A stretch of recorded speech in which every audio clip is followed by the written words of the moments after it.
4 that I think actually make it, so that's not too hard to choose.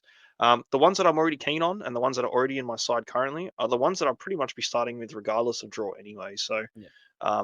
if it does sway your decision, sweet, that's really good. Um, you know, you got to Well, have a good we've draw. started. Well, we've started huge. We've started on 2 teams where there's plenty of options. And the segue is the third team we've got tonight is the Penrith Panthers, and there is a number of options once again at this club. So go through just quickly what's on the screen for the podcast listeners. Once again, appreciate you. Hit the bell icon, hit the follow, whatever you're doing at the time, please. First 5 rounds. Round 1, the Sharks in Vegas. That's what the V stands for.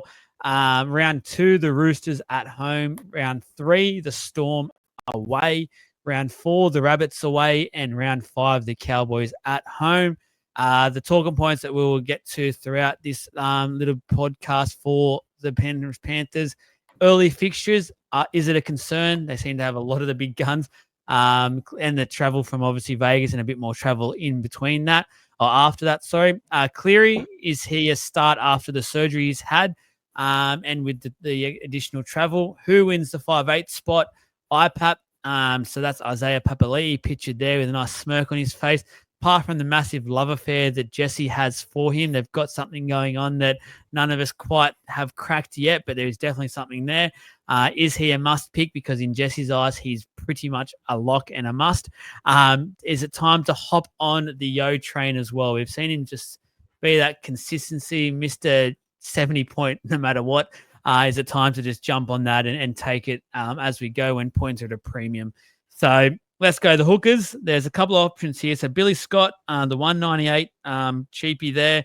I don't think you'll get a look in. Luke Summerton, 294K. Sonny Luke seemed to just all of a sudden not be a choice whatsoever at the Penrith Panthers last year, 303K. And Mitch Kenny, 464K, has been part of this premiership winning team for a couple of years now. And has just, got a lock there, got that spot down pat, in my opinion. For mine, looking at these options for Penrith, not a single one appealed to me. Will not be putting any of them in my team. Quickly, boys, am I wrong? I think this one's actually the easiest one we've had so far. You're not wrong. That's just... that's pretty very quick to glaze over. Mitch Kenny is obviously going to be their hooker, 80 minutes, meat and potatoes, 45 points. No, thank you. If you end up getting left with as your hooker option in draft, Mitch Kenny, we apologize. It's not the greatest. Not the worst. Not the worst, but it's Not just not inspiring. Trav, you can't have anything to add. I have nothing. Like, it is what it is. That's what they call it. The hookers are good value for the Penrith Panthers as a team, but they're not Supercoach relevant. So let's not worry. They about play it. their part, and again, to the newcomers, sometimes being a good NRL player doesn't always come off into the Supercoach world. Mitch Kenny, prime example here, does his job perfectly, just doesn't carry over to points in the Supercoach world. So front row forwards, John Sagaga, 198K. Luron Patia, 232K. Matthew Eisenhuth has the 2RF dual, actually 302K. Moses Leota will be the Bash brother by himself moving forward. No James Fisher-Harris, 382K. Liam Henry, 2RF dual, 448K. Lindsay Smith with the Origin, not the Origin, the Australian team debut towards the end of the year, 524K. Trav, what are we thinking here when it comes to front row forwards at the Penrith Panthers?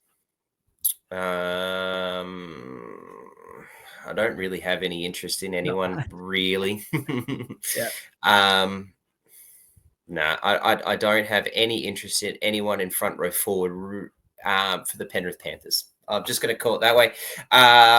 Sorry, I'm not going to waste time on that. That's all right, Jesse. There's got to be increased minutes here. There's no Fisher-Harris, and the rest of them remain. So surely someone here we haven't pointed out is getting some increased minutes, which means increased points, which means increased money. Surely. I don't think so, to be honest. I think in bringing Papali'i in kind of Pack, and then Sorensen has to be the one, or someone of the like. Obviously, Fisher Harris is gone. I'd like to see Lindsay Smith take the spot again. I mean, at he his did play for price. Australia just then, so Yeah, so he's obviously got the talent for it. He's a gun. Like Lindsay Smith will be a great starting prop for him, and I don't think there's gonna be too many questions around that one anyway. But again, at his price, I'm just not really super keen. The Penrith props have never been super viable in the first place anyway. They're just great players, and they just don't translate well. But yeah, I don't know if the minutes are going to increase overall for a lot of people. I think they're going to be quite consistent and steady to what they're used to. Liam Henry might get a few more because he's a freak, but I just think Papali'i coming in, it kind of throws the second row shuffle out a little, and then it's like obviously he's there to start. So I'm hearing people saying that like, oh, he should be one of the props to replace Fisher Harris. I'm like, well, you're mad. That's just silly. If anything's going to happen, it'll be Sorensen who rotates in the middle, and then all of a sudden there is no extra minutes for anyone. And they've got to find some way to shuffle out that 40 to 50 for most people. So I don't think there's an increase, man. I really don't. this will be a battle by team effort here, and I think the Penrith will just push, as Jesse said, Penrith will just pull an army here to fill those gaps and those holes, and will continue just plug gaps where they need to. I don't think anyone's Supercoach relevant for us, particularly when we've got the prices that these guys are pretty much the value of Tino's, Terrell Mays, Haas. Like, yeah, I'm not looking at any of these guys over those boys. Yeah. Well, it's a good segue. Let's start talking about the 2RF because it seems like this is a position where there's potentially some decent options here for Penrith and a bit of a chat to happen. A couple of youngsters. There's 12 to go off here, so I'm not going to go on about the couple of the youngsters. We'll do that if there's a heap of injuries somehow at this club and they're needed. Preston Ricky, 2RF, 232K. Maverick Gaia, 237K. Already mentioned Eisen, who's with the duel. Asu Kapoa, 370K centre wing duel.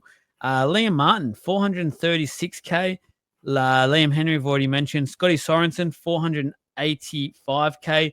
Luke Garner, 550K. Isaiah Papali'i, 585K. Jesse, calm down. Isaiah Yo, 727K. Mr. Ultra Consistency, averaged 74.3 last year. Come into my side, moonwalk into my side, please, Isaiah. Yo, you are an absolute legend. Boys, Liam Martin. Oh, actually, sorry. We'll go with the question. Isaiah Papali'i. Jesse, take it away. Is he a must pick, and why is he a must pick? I think he is a must pick, and that's just I bloody love him. You're allowed to. It's not a must pick by any accounts, but hang on a second. You just said he is a must pick, and then you're saying he's not a must pick. Which one is it, Jesse? Come on, you're the guru. We all listen how much you want to spend, mate. No, is he a must pick or not? Answer the question. For me personally, yes, I think so. I love it. I'm all about it. I think 585. Unfortunately, we just lost a lot of followers and viewers. Damn it. Yeah, well, that's their fault. Crawl back when he's freaking killing it. Be like, God, I should have listened. Of course, it made so much sense. This guy was the best second row forward option for 2 years in a row at the Eels. He dominated. He was a freak, man. Try scoring, gun, everything about his game was flawless. He averaged basically 80 points 2 years in a row. Look at the players he's got next to him now. Like he went to the Tigers. In the past. You have to. He went to the Tigers. 2 years past. Oh God, you can't forget. You can't forget the good times. It was 2 years ago. You're clinging. You are 2 years ago, mate. I just think the quality of him is there. I think the potential is there. The club that he's at, he can't fail. It's just he's just too good. I got told to be quiet actually just then from the wife. Sorry. Kids are sleeping. This is how passionate I get sometimes. No, I love it. I think there's a lot of upside there for him. Yeah, geez. What do you want me to say? He's in my side. If it goes south and the ship sinks and everything, he's in my side and I'm sinking with it. So come with me. Who wants to say? You can go it. Go it. Take him down. Be the voice of reason. You have to have reason. I don't think he's definitely not a must pick, and you can't be picking him as a must pick yet. There's too much to go. There's just too. Name me a 2RF that's not named Yo, that's been Supercoach relevant at the Penrith Panthers. Scotty Sorensen 2 years ago. at a How long ago? 2 years. Like it's Mate, just 2 years not. prime time. It doesn't. It's just It's not a. I'm not high on him at all. It's a wait and see. He's at that. He's a bit of an awkward price that I'm going to put him at 2RF. I think if I'm going to spend, I'm finding 20, 30 more K and getting Kula Matangi. I'm going even more and trying to get Ola Kawatu, or I'm going down and I'm getting your Gilberts and doing stuff like that. Like, I think there's just better value around to see what we've got. I think there's too many unknowns. 2 years has been a long time. He's gotten himself older. I don't see anything in Papali just yet. I disagree respectfully. Look, he got a it's- 60 average with You've had your say, mate. 25 You've had your say. pointers. Don't jump in on Joel. Come on now. Sorry, Joel. Go for it, mate. he's so passionate. Like, guys, he's so passionate about Isaiah Papali'i. To be honest, I shared the same passion when he was at the Eels. He's now gone. So sorry, Isaiah, but we just haven't had the same relationship since. But Jesse, you got to stop living in the past, bro. Like, the Tigers have changed him. You know He's what? Like, 26. I know what you've said. No, but I know what you've let me just say some stuff. I know what you've said around the whole makeup of this forward pack in your head, and it makes sense. But when we peel back some layers, I think there's a whole heap to happen in this preseason. There is so many realistic options that the Penrith Panthers can go with moving forward to start and to come off the bench. In my opinion, there's actually a realistic option where Isaiah Papali'i starts from the bench, especially to start the season. And then we work in. They've got Sorensen and Martin who starts, and then they see what's happening, and then Isaiah gets a 40-minute stint, something like that. So I don't think he's a lock at all to get huge minutes, especially to start with. That run, I'm definitely staying away from him to start with. I'm not feeling it at the moment. Sorry, Jesse, I'm not. You can have him for your first round draft pick, please. But yeah, I'm not feeling it. He wouldn't do it. He's soft. He's No, all I talk wouldn't. and I want to action. win again. Too many second row options to choose in the first round for any drafters. Look, I'm not going to touch on too much more. I like it. We know. We know. Sorry, We already know. We already know this. Good. So Well, the second I'm glad. question, 2RF is stacked, so it's great. Is it time, Trav, to hop on the Yo train? Oh, it's so hard not to, eh? Like, I'm so sick of watching Isaiah Yo just dominate competitions, the competition over and over and over and over and over and over again. And we all continue to just not look at him because he doesn't have the upside, because he's, just the ever so Mr. Consistent. I'm so sick of it. And you know what's silly is that I'm sitting here saying this and I haven't got him in my team yet. But I just... It's so, I'm just so sick of hearing how good he is over and over and not having him in my team. And I think if I remember rightly, the team that won the whole Supercoach last year had Isaiah Yo from first picked in 2RF from round one and kept him the whole year. He didn't. I wonder if... I had a look. No, he didn't? I had a look. He didn't. I had a look. I went back and looked at Bryce's boys because I was curious about the Yo pick. He got him in about round 9 or something like that. So it was a bit later. Yeah. So he's pulled him in round 9 when he's gone and played Origin, and Give or take. God. So he's pulled him in then. He's gone 2 weeks later, gone and played Origin, and kept him for the rest of the year. And and how good is he? Like, mate, he's just so good. And even like last year, you were talking around, the idea of that this guy's never had, doesn't have upside. He averaged 74 last year, and we're going to talk about not having upside. 94 round 2, 90 round 7, 102 round, 86 round 24, 102 25, 102 22 26. It's there's upside in him. It's come this year. Does the off season of what he's done and the awards and things even just give him just another gear that he can just click into even further? Is there even more potential in Isaiah Yo? It's just so stupid to say because he's so freaking good. So yes, I think it's time to hop on the Yo train. I've just got to try and find 727K. I've got him in my team. I have bit the bullet. I've spent the cash.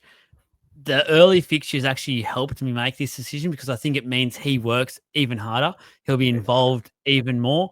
I love the fact that he's now with a young 5'8", so he's going to have to take on even more of the load in this Penrith attack. We all know it's him and Cleary. They call the shots with every single play that happens. He'll be all over the place when it comes to just being on the field. He'll play majority of the minutes. I had to spend. I know it's a lot of money early on, but when points are at a premium, it's all about base and those sorts of players.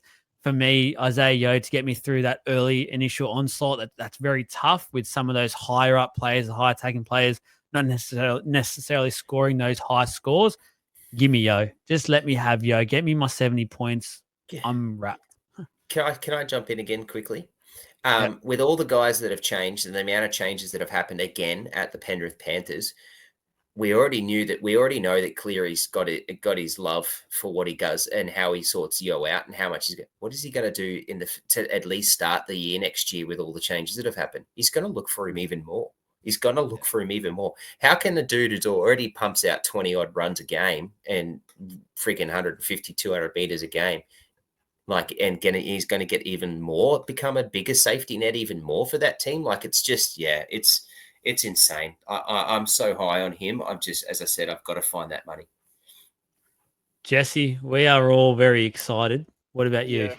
Oh, man, I'm super keen. And the thing that I'm going into it with is, like, if I'm going to run with Yo, then I'm not going to have Papali'i because I don't want to. I know where I'd go. Yeah, and that's why I've got to find the extra money because I love it, man. We spoke about it every single week last year, and it shit me to tears because you're thinking, God, why are we just so stubborn and not doing Why it? don't we do it? Yep.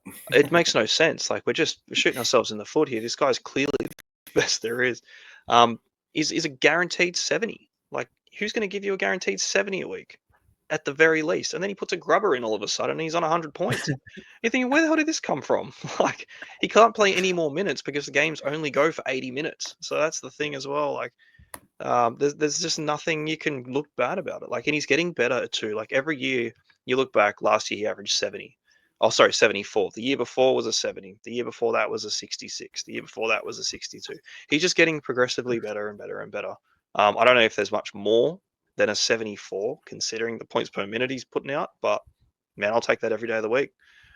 100%. Lock it in, especially early days. And the fixtures, that complements him even further. So, yeah, give me that base.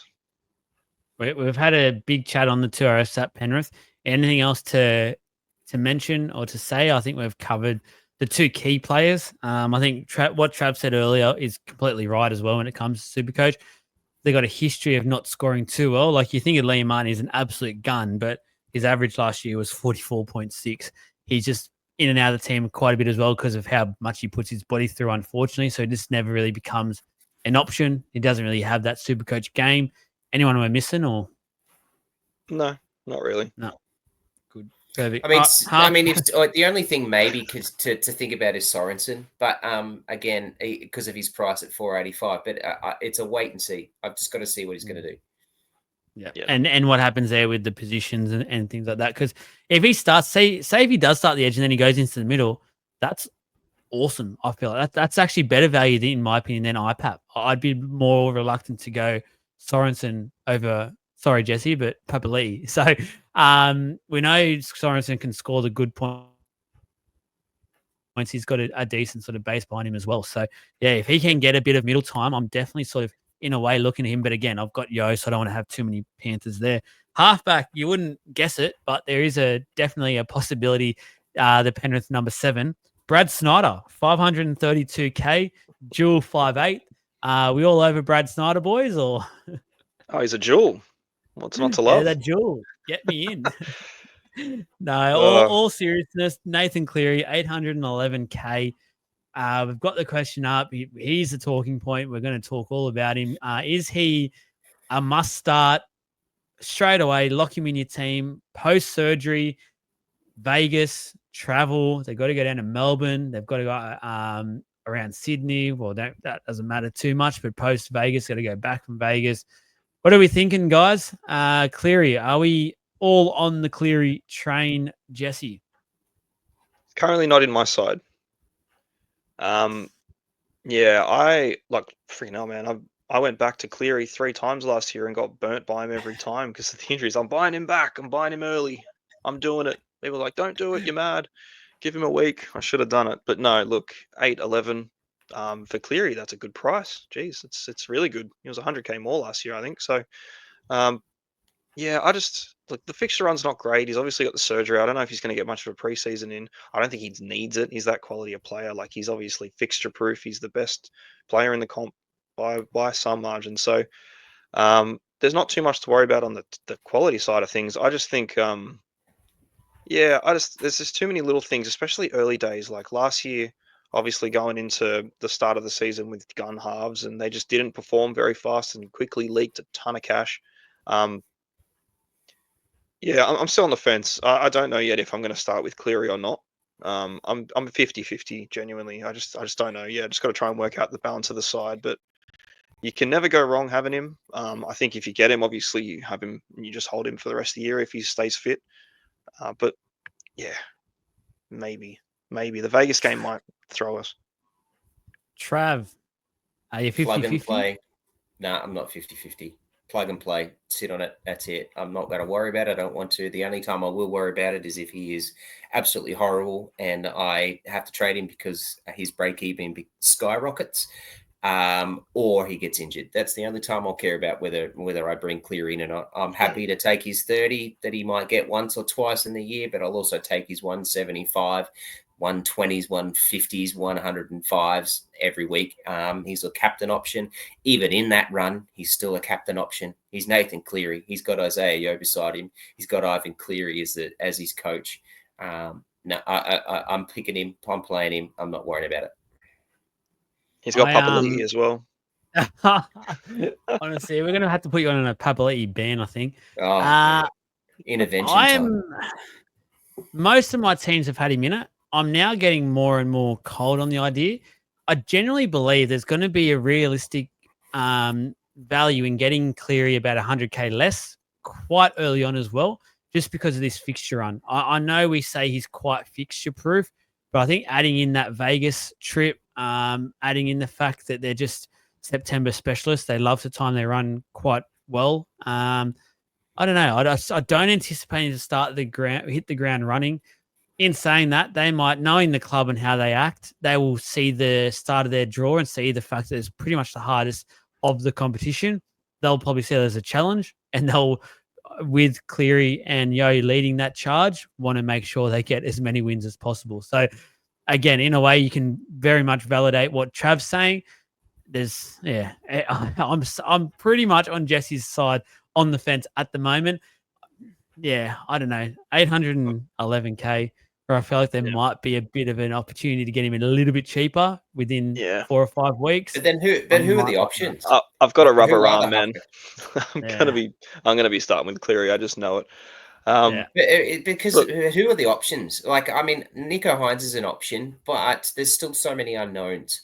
So who are, like, Jerome Hughes is definitely an option, but he's got the bye in round 2, as we said, and then he plays Penrith in round 3. I think he's an option round 4, round 5. So who are our starting options at halfback? Sam Walker's injured. Sam Walker's injured. Mitch Moses is a really good price. Just starting off, if you did want to obviously go with Moses, I think Hines is good value at 770 or 730. Like that's too cheap. Even with the doubts around Hines and what's going on there. But look, it's another season.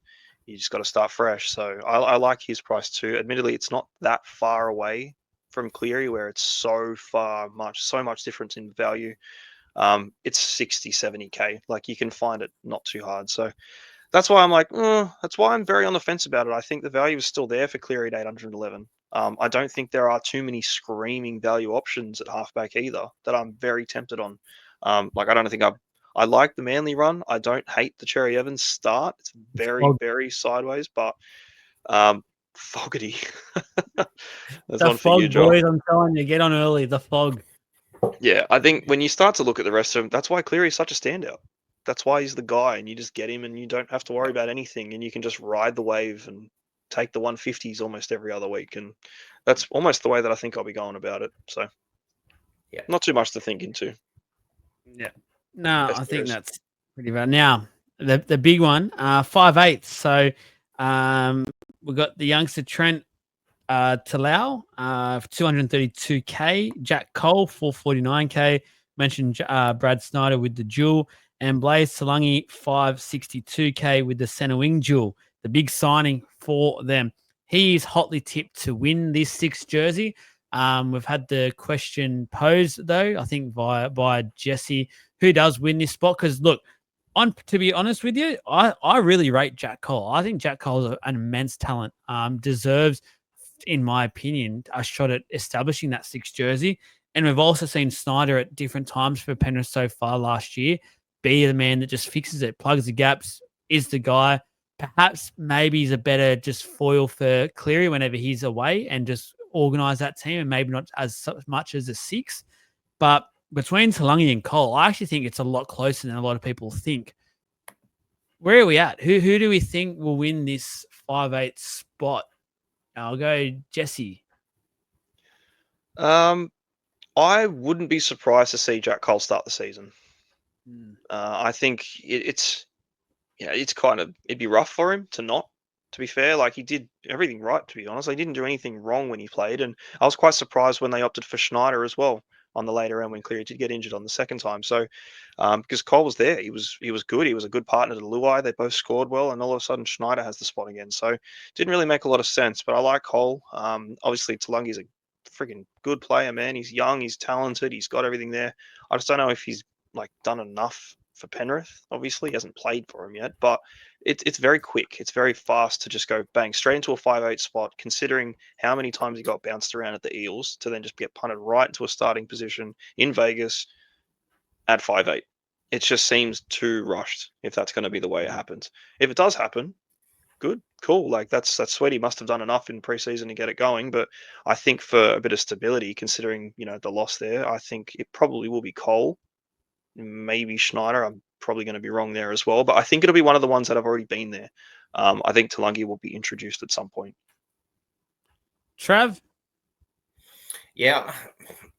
In all honesty, I don't really have an opinion here. I don't know whether he's even in his... I don't know enough about his history before he was at Para around whether he's played that spot before. So I don't know if I would put him there. I just don't think... If he does win the 5'8" spot, as you're saying, he's looking like, I just don't think he's going to get the ball just yet. I think it's going to take a long time for him to find that trust. I think it's going to take a long time for the Clearys and the Yos to want to use that. There's a big hole that they've got to fill in a LOI that I just don't think he's going to have any value in that yet. So he's definitely a wait and see. I don't think Cole and Schneider have any Supercoach value. So in terms of that, I wouldn't go either of them and look at them as a Supercoach value. And at this point in time, I'm not interested in Talangi, and it's a big wait and see.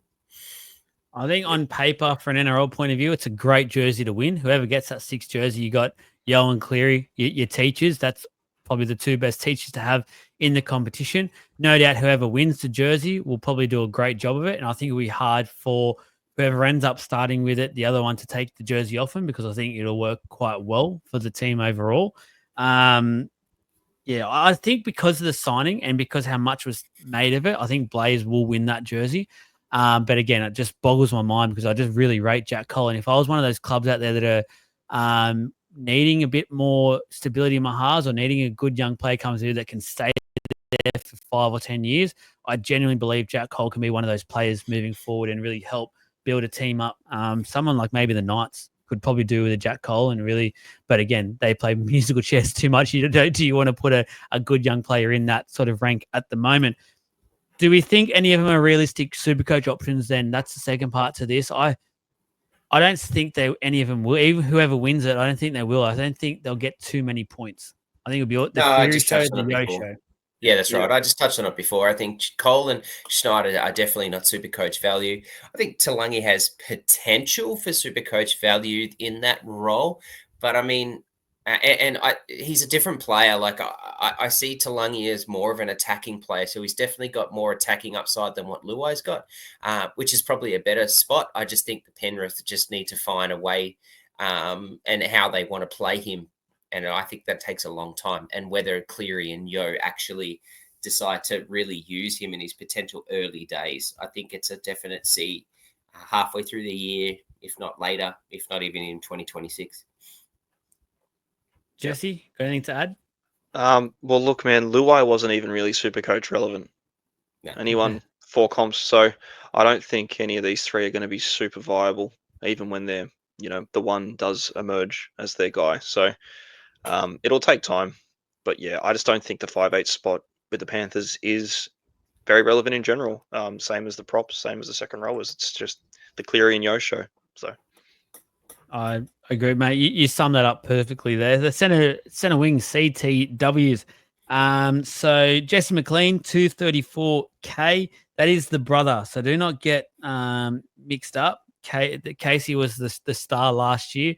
That quick story where actually one week went Jesse McLean, got all excited, had him in, realized I ended up afterwards, got the wrong bloke and had to waste another trade the week after to effectively get the right McLean brother. So don't do it me. Get the right one. We've already spoken about. Yeah, I'll admit it. You laugh now. If you don't laugh, you cry. Probably cost me the 50K, to be honest. It was a huge decision. That's what would have done it. Kapoa, already spoke about the duel. Casey McLean, 443K. Isaac Tungo, 501K. Blaze, we've just spoken about Blaze Talangi. Paul Alamotti, 585K. And Brian Toto, 688K. So, Trav, talk to me. Center wing, Penrith Panthers.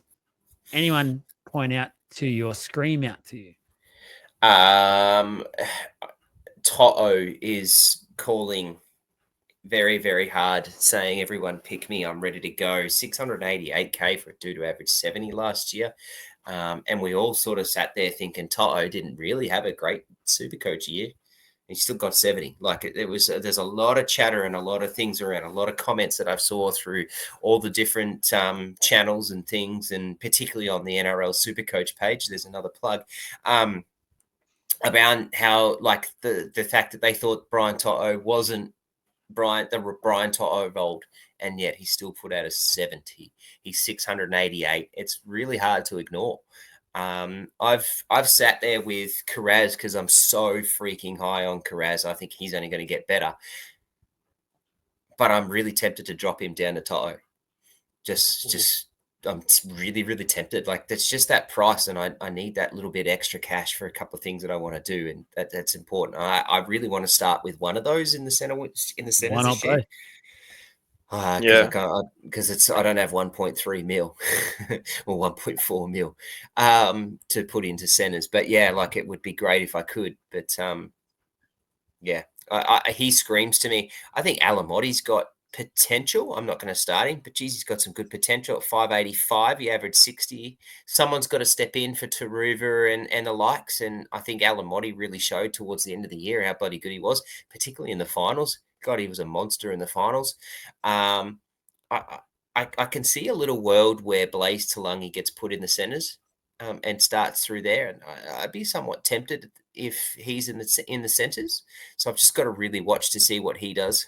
And then the last question I've got is, and my thought is, am I interested in Isaac Tungo?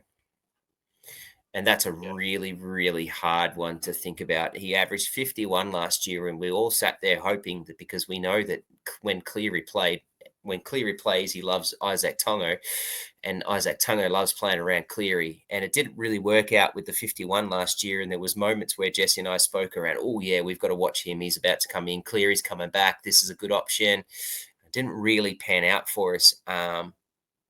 But yeah, I think that's a watch list. But yeah, the only one that I'm really want to get started is Toto. Talk to us, Jesse. Yeah, I love Toto, man. He's insane. And 688, I'm in the same boat as Trav. Like, I'm very keen to throw one of those 2-gun center wings in, and it was between Carraz, Toto. I ended up opting for Toto over the Carraz play, and then I've put a team together with both of them, and bloody hell, it looks good. And I think, geez, I've just got to go thin elsewhere, because if you want the 2, best wingers, you've got to spend up. So I love it. I think he'll be pretty highly owned as well. Even with those fixtures, I just think, yeah, you can't go wrong with him. Average 70 with a poor season. Just below his standard, which is, top tier. So, yeah, I love it. Alamotti obviously had massive glimpses too of what he could do, and it's just 585. I just think it's a little bit steep for it. There's a spot to fill though. That's the thing. Like Truva's gone, so someone has to fill that void. And I think in the centers, I think Alamotti and Tongo will be the centers. I think Tongo's value at 500 could be massive. It just depends. Like it's all about Cleary. Everything about Tongo's game is based off what Cleary's doing with him, and if he's there with him in general. So the season before this with the 51, he averaged a 68, which is 18 points more than he did here. So that's a lot of value to make. And traditionally, whenever he plays next to Cleary, he's almost in for 80 to 100 points most of the time. So he's got it in him. And I really like the 500k price. I think it's really good. It's just who does get that other wing spot, because it hasn't really been spoken too much about. And there's every chance. Trav said Talangi could be in the centers. I might see him on the wing. And they might just go with a 5'8" they know. You know what I mean? That makes a lot of sense to me there. Or they just go back to McLean because he did really good last season too. And then, Casey McLean, 443. Like, Don't sleep on him. I was about yeah, to raise it. Exactly right, I man. think That he opens has up legit a another. quick 100, 150k to make. I think he's a great little forgotten about look at the moment. Yeah, well, here's one for you then. Casey McLean's locked in. That's his spot. Him or Howarth. Why not both? At that price, 100% At those both. prices, yeah. Yeah, and, you and get 'em. if you're going to go and start with a Carraz and Toto, you're going to have to try and find that Yeah. value. So that Yeah, could be a choice.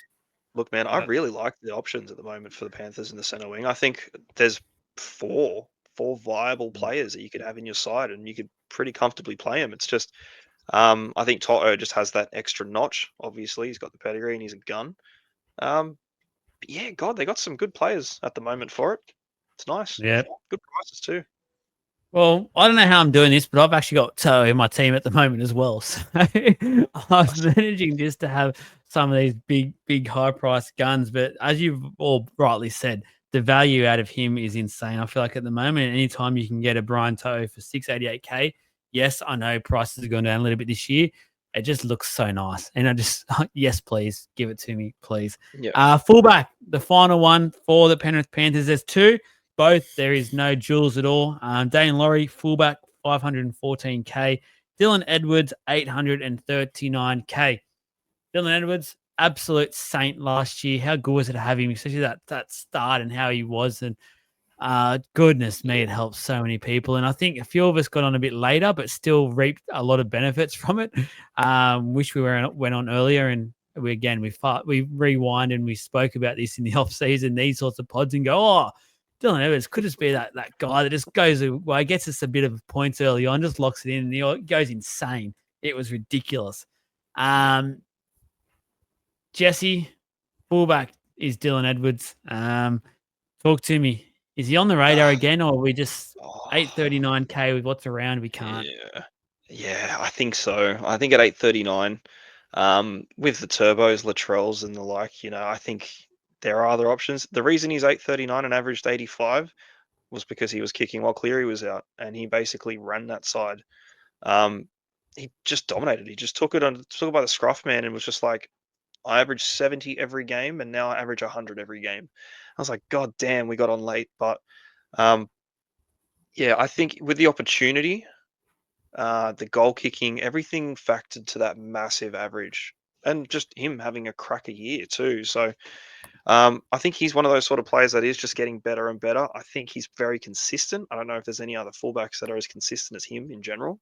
Obviously, now you've got to contend with Origin as well, which hasn't really been something to really consider with him. It's just a lot. It's just a lot of money. He won't be goal kicking, and for 839, like he kind of needs it.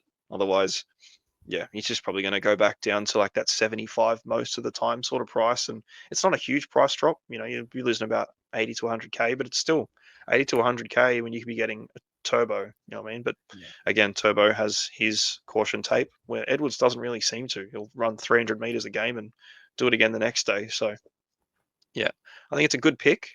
It's a very confident pick, but I think you're expecting to lose a bit on it if you're doing it. Yeah. Trav?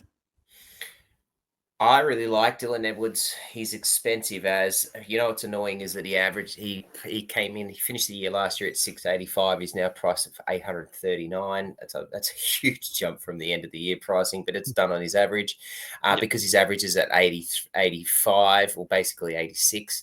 Cleary got injured round 3. Cleary came back and played 8 and 10.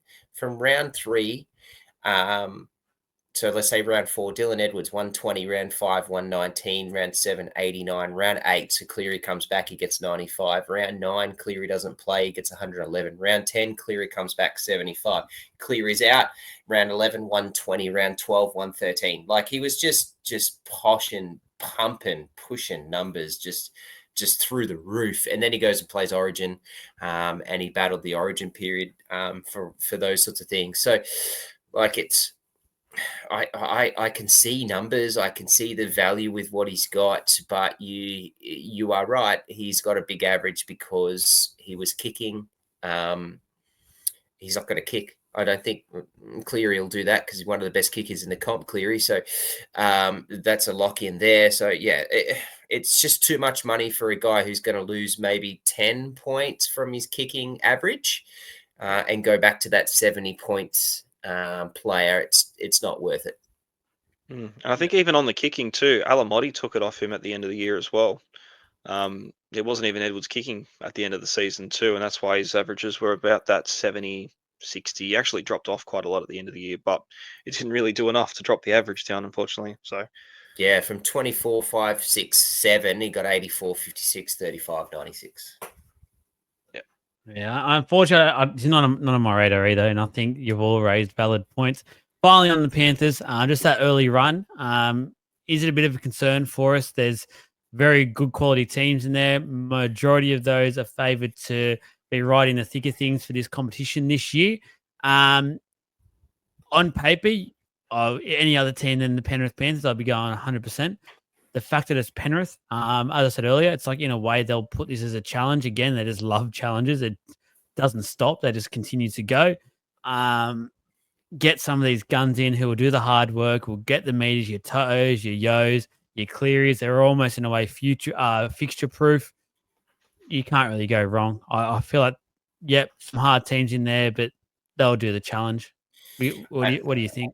I'm not worried about the first 5 rounds. Like, we know the Sharks are vulnerable in terms of defense with Supercoach teams, and it's in Vegas. We know that the product in Vegas needs to be a scoring, fast product. So I think I have no problems with that. He comes back to the Roosters. I don't rate the Roosters very highly at this point in time. So I'm not sure. I think that's a concern. The game against the Storm, yep, righto. That's the way it is. It is what it is. Storm play someone every week. So do the Bulldogs. So do Penrith. So it's just going to happen. The Rabbits are just a big unknown. Like, okay, so they're talking, Latrell Mitchell and everyone's currently killing it in preseason, but so is bloody everybody. Wayne Bennett's there. It's still an unknown, so I'm not concerned about that. And I really, as much as I said yesterday in our pod for with the ladder prediction from the community, the Cowboys what they need to work on over the preseason is defense. Can we really trust that they're going to fix that? So I don't actually see too big a problem with the first 5 rounds, other than the one Storm game in round 3. Jesse? I'm going to echo him too. Look, the Sharks are going to Vegas as well, man. And Penrith are a better side than the Sharks. So, it's a game. It's going to be points in it. So there's potential there for them. The Roosters, again, unfortunately, the Roosters don't beat the Penrith Panthers. And I don't think they're going to do it in round 2. So not in 25 games or so. With half a team. No, exactly right. In the last how many years? So been a hot minute. Storm game's the hardest. The Rabbits were expecting to be better than they were. They could very well be, but if it's the Rabbits of old, of last year and the year before, you'd be looking at that game, licking your lips, thinking, who am I captaining from the Penrith this week? So I mean, like, we're expecting these sides to be better. But again, it's bloody Penrith. You can't do anything against them. They're just inevitable. So yeah, I just think there's points to be made across the 5, and I think the players we've touched on that are, the guns for a reason. I don't think those sort of games really worry them. think it's where they really strive. So